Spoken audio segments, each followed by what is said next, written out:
Hello students, I am Anurag Rai. In this video, I am going to explain the second chapter of your English literature Hornbill's class 11th NCERT.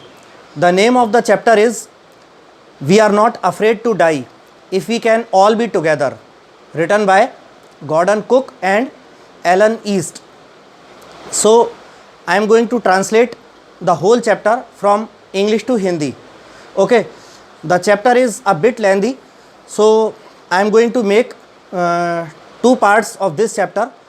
So this is our first part. This is my first video of this chapter. So the translation starts from here. लेखक कहता है, In July 1976, my wife Mary, son Jonathan 6, daughter Suzanne 7, and I set sail from Plymouth, England, to duplicate the round-the-world voyage made 200 years earlier by Captain James Cook. लेखक कहता है, जुलाई सन 1976 में मेरी wife Mary, मेरा 6 साल का बेटा जॉनथन, मेरी 7 साल की लड़की सुजैन और मैं, बोलता है कि आज से 200 साल पहले कैप्टन जेम्स कुक द्वारा पूरी दुनिया की समुद्री यात्रा जो की गई थी, तो वैसी ही उसी प्रकार की समुद्री यात्रा को दोहराने के लिए मैं, मेरी पत्नी, मेरा बेटा और मेरी बेटी, हम लोग यात्रा के लिए निकले, समुद्री यात्रा के लिए निकले। आगे कह रहा है लेखक, for the longest time Mary and I, a 37-year-old businessman, had dreamed of sailing in the wake of the famous explorer, and for the past 16 years we had spent all our leisure time honing our seafaring skills in British waters. तो लेखक कह रहा है कि बहुत लंबे समय से मेरी पत्नी मैरी और मैं, 37 वर्षीय एक बिजनेसमैन, हम दोनों का सपना था कि उस महान अन्वेषक के द्वारा की गई जो यात्रा है, वैसी ही यात्रा का हम भी अनुसरण करें। और पिछले 16 वर्षों से लेखक कह रहा है कि मैं, मेरी पत्नी मैरी, हम अपने लेज़र टाइम को, खाली समय को ब्रिटिश वाटर्स में, यानी कि इंग्लैंड के आसपास के समुद्र में समुद्री यात्रा की कौशल और चतुराइयों को तीक्ष्ण करने में पिछले 16 साल से समय बिता रहे थे। आगे लेखक कहता है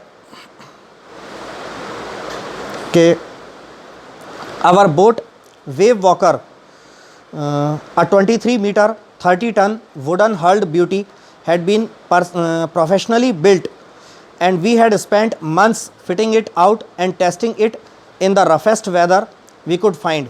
लेखक कह रहा है हमारा जहाज़ या हमारी बोट, जिसका नाम वेव वॉकर रखा था, 23 मीटर लंबी, 30 टन वज़नी लकड़ी से बनी हुई सुंदर नाव को पेशेवर तौर से केवल इस यात्रा के लिए तैयार किया गया था, और हम कई महीनों का समय इसको फिट करने में और सबसे ज़्यादा ख़राब से ख़राब मौसम में इसकी यात्रा कर पाने के परीक्षण में कई महीनों का समय हमने खर्च किया था। The first leg of our planned 3-year 105,000 kilometre journey passed pleasantly as we sailed down the west coast of Africa to Cape Town. लेखक कहता है कि हमारी 1,05,000 किलोमीटर की जो पूरी 3 साल की योजनाबद्ध यात्रा थी, 3 साल में उन्हें पूरी करनी थी, 1,05,000 किलोमीटर की यात्रा, उसका जो पहला चरण था वो कह रहा है सुखद तरीके से निकल गया जब हम अफ्रीका के पश्चिमी तट से निकले केप टाउन के लिए। आगे लेखक कह रहा है कि there before heading east we took on 2 crewmen, American Larry Vigil and Swiss Herb Seigler, to help us tackle one of the world's roughest seas, the southern Indian Ocean. लेखक कह रहा है कि वहाँ हम पूर्व के लिए बढ़ने से पहले हमने 2 जो है चालक दल के सदस्यों को दो नाविकों को और लिया। एक अमेरिकन व्यक्ति था लैरी विजिल और एक स्विट्ज़रलैंड का हर्ब सिजलर। किसके लिए? कि जो दक्षिण की तरफ जो हिंद महासागर का जो सबसे ज़्यादा खराब समुद्री क्षेत्र है उससे निपटने के लिए उन्होंने इन दो क्रूमैन को अपने साथ लिया। On our second day out of Cape Town we began to encounter strong gales. लेखक कह रहा है कि जब हम केप टाउन से निकले दूसरे दिन हमारा सामना जो है बहुत तेज़ तूफ़ान से होने लगा। For the next few weeks they blue continuously. अगले कुछ सप्ताह तक जो है वो तूफ़ानी हवाएं चलती रहीं। Gales did not worry me but the size of the waves was alarming up to 15 metres as high as our main mast. कह रहा है कि वो तूफ़ान ने मुझे चिंतित नहीं किया, लेकिन लहरों का आकार, जो ऊंची ऊंची समुद्री लहरें उठ रही थी, और कह रहा है लेखक कहता है लगभग 15 मीटर ऊंची लहरें, जितना हमारे जहाज़ का जो मेन मास्ट, जो बीचों बीच पाल और रस्सों को कसने वाला जो मस्तूल की लकड़ी होती है, मेन मास्ट की ऊंचाई के बराबर इतनी ऊंची ऊंची समुद्री लहरें जो उठ रही थी, उनसे लेखक कह रहा है कि उनसे हमें डर था। आगे लेखक कह रहा है December 25 found us 3500 kilometres east of Cape town. कह रहा है 25 दिसंबर तक हम केप टाउन से कहता है कि 3500 किलोमीटर की दूरी तक निकल आए थे। Despite atrocious weather we had a wonderful holiday complete with a Christmas tree. लेखक कह रहा है कि उस प्रचंड मौसम के बावजूद भी हमने क्रिसमस ट्री के साथ एक अपना शानदार हॉलीडे भी मनाया। New Year's Day saw no improvement in the weather but we reasoned that it had to change soon and it did change for the worse. लेखक कह रहा है कि नया साल आने पर भी मौसम में कोई सुधार नहीं हुआ, लेकिन हमने ऐसा अनुमान लगाया कि मौसम जल्दी ही बदल जाएगा, और वास्तव में मौसम बदला भी, लेकिन अच्छा होकर नहीं बदला, और ज़्यादा बुरा हो गया। आगे लेखक कहता है at dawn on January 2 the waves were gigantic. लेखक कहता है कि 2 जनवरी को समुद्री लहरें जो हैं वो बहुत ऊंची ऊंची दैत्याकार हो गईं। We were sailing with only a small storm jib and were still making 8 knots. लेखक कह रहा है हम सिर्फ एक छोटी तूफ़ानी या आंधी को सहने वाले पाल के साथ जो है सेलिंग कर रहे थे, अपनी जहाज़ी यात्रा कर रहे थे, और हम 8 समुद्री किलोमीटर और निकल आए थे आगे। As the ship rose to the top of each wave we could see endless enormous seas rolling towards us and the screaming of the wind and spray was painful to the ears. लेखक कह रहा है कि प्रत्येक लहर के साथ साथ, जैसी जहाज़ ऊंची लहर होती है और जहाज़ भी उसके साथ जब ऊंचा हो जाता, तो हमको पीछे अपार उमड़ता हुआ समुद्र दिखाई देता था, और हवाओं के चीखने और समुद्री लहरों की बौछारों की गर्जन जो है वो कानों के लिए बड़ी ही दुखदाई थी। To slow the boat down we dropped the storm jib and lashed a huge mooring rope in a loop across the stern. लेखक कह रहा है नाव को धीमा करने के चक्कर में हमारा आंधी से निपटने वाला जो छोटा पाल था वो नीचे गिर गया, और हमने जो जहाज़ का जो पिछला हिस्सा है उससे हमने रस्सियों को बांधा, एक लूप में छल्ले के अंदर से पिरोते हुए रस्सी बांधी। देन वी डबल लैश्ड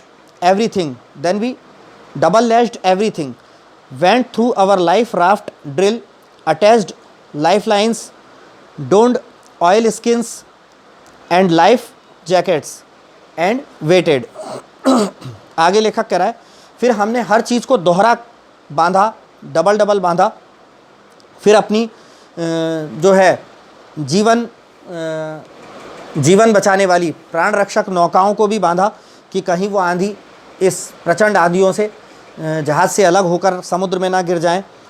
और अपनी लाइफ लाइन वाली रस्सियों को मोम जामे पहने और लाइफ सेविंग जैकेट्स पहनकर तैयार हो गए और इंतज़ार किया हमने।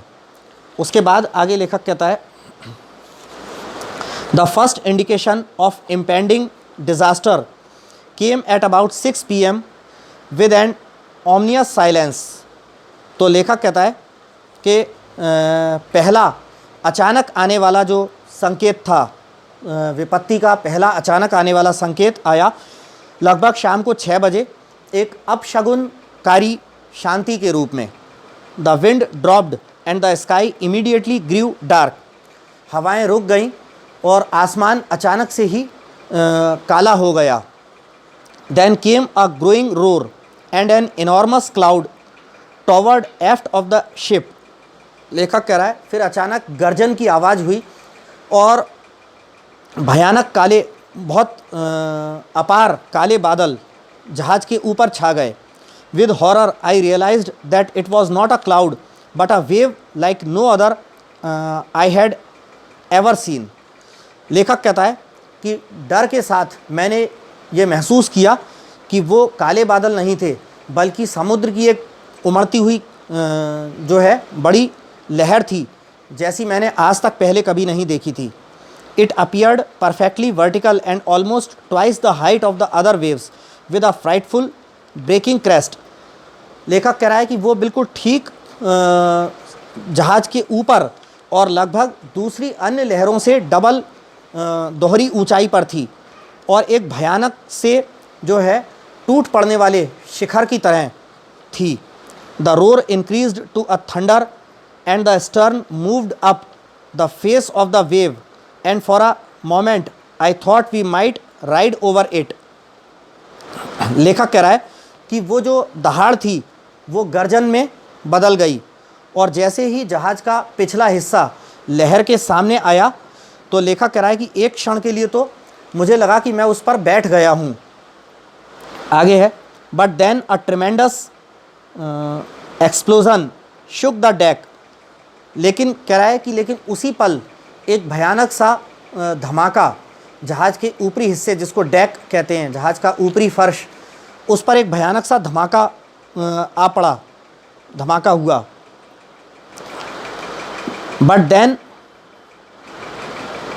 आगे है, a torrent of green and white water broke over the ship, my head smashed into the wheel and I was aware of flying overboard and sinking below the waves. लेखक कह रहा है कि एक हरे और सफ़ेद से रंग की पानी की प्रचंड धारा समुद्र से उठती हुई हरे और सफ़ेद रंग की पानी की प्रचंड धारा जहाज़ पर आके गिरी और मेरा सिर जो है जहाज़ को मोड़ने वाले जो व्हील होता है, चक्र होता है, उससे जाकर टकराया और मुझे ऐसा लगा कि जैसे मैं किसी तख्ते के ऊपर तैर रहा हूँ और लहरों के नीचे डूब रहा हूँ।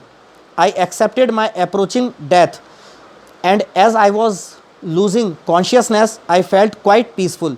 लेखक कह रहा है कि मैंने अपनी निकट आती हुई मृत्यु को लगभग स्वीकार कर लिया और जब मैं होश खोने ही वाला था तब मैं बहुत ही शांति का अनुभव किया मैंने। आगे लेखक कहता है, unexpectedly my head popped out of the water.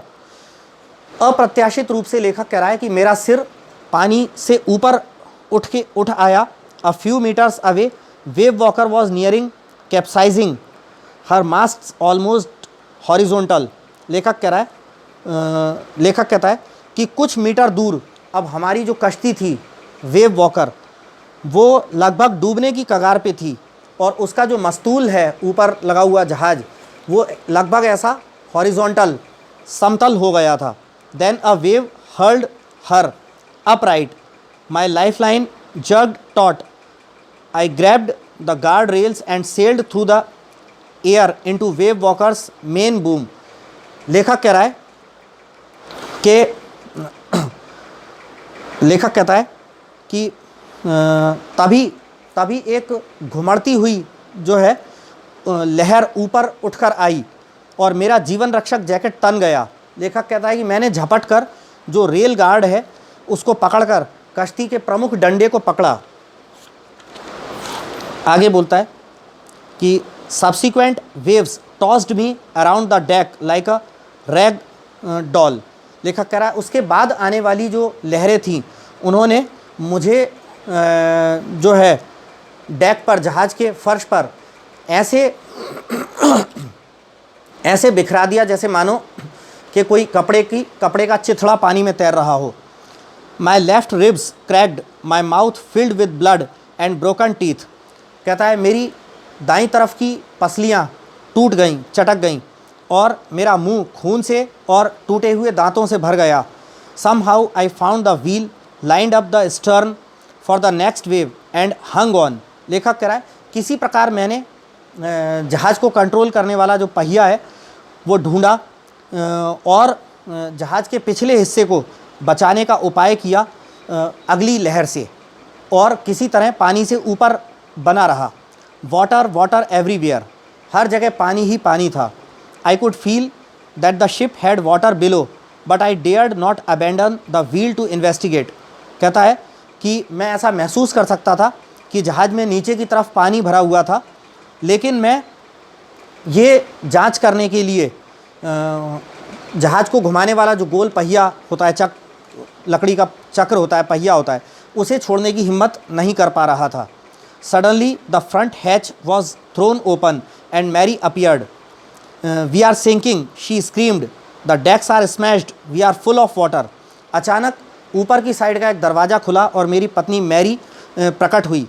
वो चीखते हुए बोली कि हम डूब रहे हैं, जहाज़ का जो डेक है वो टूट गया है और हम पूरी तरफ से पानी में भरे हुए हैं, पानी पूरी तरह से भर गया है। Take the wheel, I shouted as I scrambled for the hatch.